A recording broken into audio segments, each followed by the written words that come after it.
I was 25, young, full of energy, and not very wise. I wanted to live fast, enjoy every moment, and not think about tomorrow. I spent my nights playing cards, drinking, and making bad choices. My life was full of noise, lights, and late nights. I thought it was fun, but it didn't last long. One day, everything started to fall apart. I lost money, lost friends, and almost lost myself.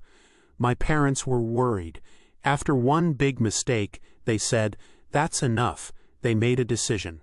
I was going to live with my uncle, far away from the city, the bars, and the trouble. My uncle was a serious man. He believed in hard work, simple food, and early mornings. He lived alone in a big house in the countryside, about 2,000 kilometers from my home. The closest town was 1 hour away by car. The nearest neighbors were a 15-minute walk through the trees. When I arrived, the first thing I noticed was the silence. No music, no cars, no voices, just wind in the trees and birds in the sky. It felt like another world. My uncle gave me a room, some old clothes, and a list of chores. Every day I worked, fixing fences, cutting wood, cleaning the barn. My hands hurt, my back hurt, my pride hurt most of all. At night I couldn't sleep. I was used to staying up late. Now the nights were long and quiet. I started reading books just to pass the time. At first I didn't enjoy it, but slowly something changed. I began to like the silence. I started to think about my life. Really think. For the first time in years, I wasn't running away from anything. Still, I was lonely. I missed talking to someone. One day, I decided to visit the neighbors. I wanted to hear a human voice. I walked through the woods and found a small house. I knocked on the door. A young man opened it. He looked friendly, with bright eyes and a kind smile. "Hi," he said. "I'm Dan. You must be the nephew of Mr. Lawrence." "Yes," I said. "I'm staying there for a while." He invited me in. We talked. He was a few years younger than me, but very smart. He liked books, music, and history. I was happy to meet someone I could talk to. We became friends, and thanks to Dan, I met more people. Dan was going to marry a girl named Catherine. She lived nearby with her family. Catherine was almost 17. She had a warm smile and a happy laugh. She always looked perfect, like a girl from an old movie, but she wasn't alone. She had an older sister, Samantha. Samantha was different. Samantha was not like Catherine. She didn't smile all the time. She didn't laugh easily. She was quiet. Her hair was dark, always tied back. She wore simple clothes and always carried a book or a small notebook. When I met her, she only said, "Hello." Her gray eyes looked straight into mine. I looked away. I didn't know why, but her eyes made me feel strange, like she could see everything I was thinking. We didn't talk much. Maybe once or twice we had short conversations about books, the weather, or music, but even in those small moments, I felt something, tension. Not bad tension, just strong. Like something was there hiding under the words. I started to avoid her. I didn't want problems. I was still trying to fix my life, and I knew I couldn't handle anything more. I didn't want to fall in love.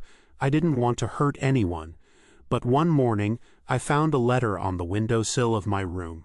It was from her. She wrote, "I know this is silly, but I can't stop thinking about you. I try to ignore it, but you're always in my thoughts. I watch you when you're not looking.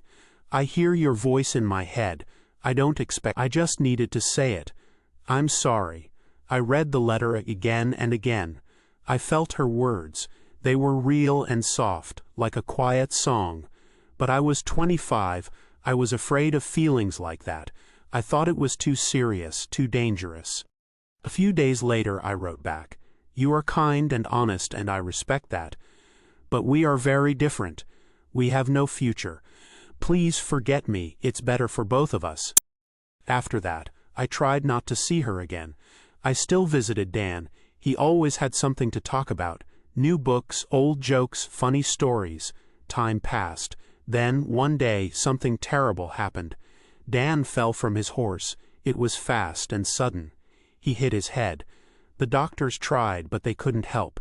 He was gone. I couldn't understand it. My friend, the only real friend I had in months, was gone. Just like that, I stopped leaving the house. My uncle didn't say much, but he stayed close. He told me that Catherine's family had moved away after Dan's death. Samantha was gone too. I felt like I was back at the beginning again. Alone, lost. But I stayed. I worked, I read more, I studied again. Slowly, life changed. My uncle's world, hard work, quiet mornings, honest days, became my world too. I fixed my mistakes. I grew up. 10 years passed. A lot changed. I moved back to the city. I finished my education and started a business. I worked hard, harder than I ever had before. And slowly, I built something strong. I had success, money, and respect. People looked at me differently now. But inside, something was missing. I never married. I met women, yes. Some were kind, some were beautiful. But none of them touched my heart. None of them had gray eyes. I never forgot Samantha. Sometimes, when I closed my eyes, I could still see her face. I remembered her voice, soft like rain, and her letter. I had read it so many times, I knew it by heart. One day, during a business meeting with some new suppliers, I met a man named Mark. He was easy to talk to, full of jokes and stories. After the meeting, he invited me to an art gallery. His wife was an artist, and her new show was opening the next day. I didn't have other plans, so I said yes. The next evening, I walked into the gallery. It was full of light color and quiet music. People stood in small groups, holding drinks and talking about the paintings. Mark met me at the door. "Glad you came," he said. "Come, I'll show you something special." We started walking toward one of the larger rooms. But halfway there, I stopped. There was a woman standing by the wall, looking at a painting. She was wearing a dark dress. Her hair was longer now. She stood with grace and calm, like someone who belonged in a painting herself. I couldn't see her face, but something inside me already knew. It was Samantha. My heart started to beat fast. I couldn't move. Mark noticed I had stopped. "Ah, there she is," he said. "Let me introduce you." He walked ahead, then turned back to wave me over. Samantha turned around. Her eyes met mine. She smiled. "Hello," she said. Her voice was the same, soft and slow. I wanted to say something, but no words came out. I couldn't breathe. I couldn't think. Then she turned away to greet another guest. I stood there for a long time. My chest was heavy. My legs felt weak. Did she recognize me? Or was I just a stranger now? The rest of the evening passed like a dream. I don't remember much. All I could see was her face. All I could feel was her presence. After that, I started finding ways to see her again. At other gallery shows, dinners, or events, she was always polite, always kind, but she never said anything about the past. Not a word. I didn't know if she remembered me or if she just chose to forget. I felt her eyes on me sometimes, just like before. That same deep, quiet look. It made me feel both safe and lost at the same time. And one night I couldn't take it anymore. That night I sat at my desk for hours. I didn't know what to say. I started one letter, then threw it away. I wrote another, but it didn't feel right. Finally, I stopped thinking and just wrote what I felt. "Samantha, I don't know if you remember me the way I remember you. I don't know why we met again after so many years, but I can't stop thinking about you. Your voice, your eyes, your quiet smile. When I see you now, I feel everything I tried to forget. I tried to be strong. I tried to be smart. But I can't. I still feel the same. No, stronger. I think I'm in love with you.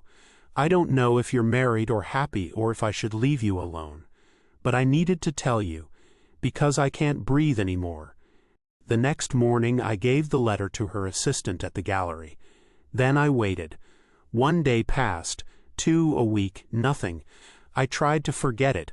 I worked long hours. I didn't go out. But nothing helped. I couldn't sleep. I couldn't think about anything else. Then, one afternoon, I heard something. Two of my suppliers were talking. One of them said, "She's gone for a break, went back to her family's house in the country." I didn't ask who she was, I didn't need to. The next day, I was in my car, driving to the countryside. I remembered the road, the trees, the fields. Even after 10 years, it all looked the same. I parked the car near the old house. I walked the last few steps. The house was quiet. I knocked once, no answer. I pushed the door, it opened. She was there, standing in the middle of the room, holding my letter. Her eyes were red. She had been crying. We looked at each other. No one spoke. The world stopped moving. I took one step toward her. She held up her hand. "No," she said. Her voice was soft, but full of pain. "Please don't." She looked at me. "I love you. I loved you since the first time I saw you. But it's too late now." She touched her stomach. "I'm pregnant. I'm married. I have a life now." A tear ran down her cheek. "If you had answered my letter all those years ago, maybe it would be different. But you didn't, and I had to move on." She looked down. "I'm sorry," she whispered. I didn't know what to say. I couldn't say anything. I walked outside. The air felt heavy. My chest hurt. My eyes were full of tears, but I didn't cry. I got into my car and drove away. After that, I changed my life again. I sold my business. I left the city. I moved to a smaller place, far away from everything. I never saw her again. Sometimes I dream about her. She's standing in a field, the wind in her hair, her gray eyes looking into mine. And when I wake up, the only thing I remember is her voice, her soft voice saying goodbye.